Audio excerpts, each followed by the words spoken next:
বিশাল সমদলেৰে মনোনয়ন পত্ৰ দাখিলৰ উদ্দেশ্যে কংগ্ৰেছ নেতা অধিবক্তা কোৰবান আলীৰ ৰাজীৱ ভৱনলৈ শুভযাত্ৰা। ২৬ৰ বিধানসভা নিৰ্বাচনৰ দিন চমু চাপি অহাৰ লগে লগে বিশেষভাৱে তৎপৰ হৈ পৰিছে বিভিন্ন ৰাজনৈতিক দলৰ টিকট প্ৰত্যাশীসকল। ৰাজ্যৰ আন আন সমষ্টিৰ লগতে কামৰূপ জিলাৰ ২৭ নং চমৰীয়া বিধানসভা সমষ্টিৰ কংগ্ৰেছ দলৰ টিকট প্ৰত্যাশীসকলে ইতিমধ্যে দলীয় আবেদন দাখিলৰ অভিযান আৰম্ভ কৰিছে। আজি বিশাল সমদলেৰে নিজৰ দলীয় মনোনয়ন পত্ৰ দাখিলৰ বাবে সমষ্টিৰ প্ৰাণকেন্দ্ৰত কালাতলীৰ পৰা গুৱাহাটীৰ ৰাজীৱ ভৱনলৈ যাত্ৰা আৰম্ভ কৰে চমৰীয়া সমষ্টিৰ অন্যতম টিকট প্ৰত্যাশী কংগ্ৰেছৰ যুৱ নেতা অধিবক্তা কোৰবান আলীয়ে।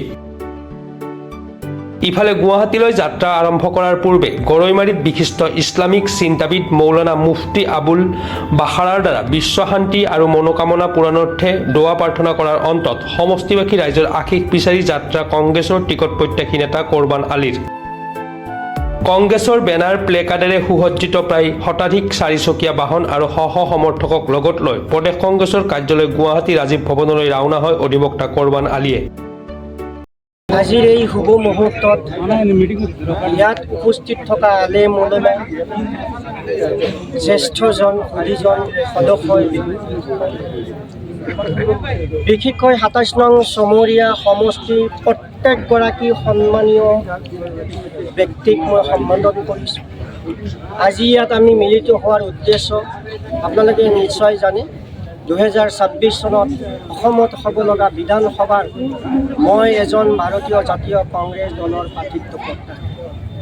আজি আপোনালোকৰ আটাইৰে আশীৰ্বাদ লৈ মই দলীয় টিকেট বিচাৰি ৰাজীৱ ভৱনত আজি আবেদন দাখিল কৰিব ওলাইছোঁ আৰু আপোনালোকে আটাই মোৰ লগত সহায় সহযোগিতা কৰিছে।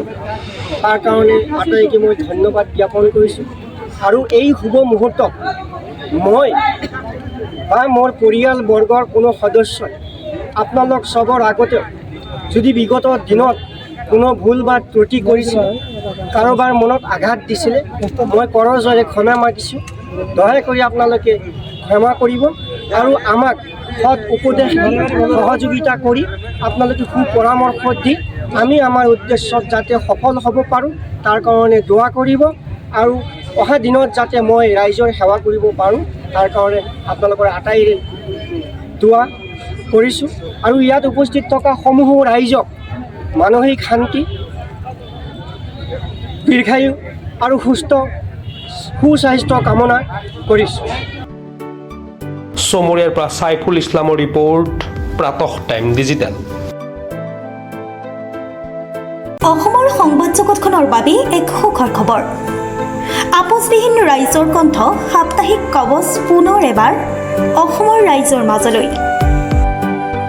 স্বত্বাধিকাৰী প্ৰণীতা কলিতাৰ দ্বাৰা প্ৰকাশিত আৰু আপোচবিহীন একাংশ নপুৰণি অভিজ্ঞতাপুষ্ট সাংবাদিকৰ দ্বাৰা প্ৰচাৰিত তথা eco printing press Guwahati Katabari গড়চুকত মুদ্ৰিত সাপ্তাহিক কবচ এতিয়া অসমৰ বিভিন্ন প্ৰান্তত উপলব্ধ।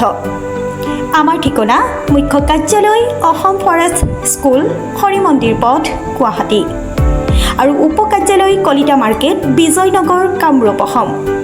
মোবাইল নম্বৰ হৈছে 9435114666 7002472813। আমাৰ ইমেইল আইডি হৈছে kobos2025@gmail.com।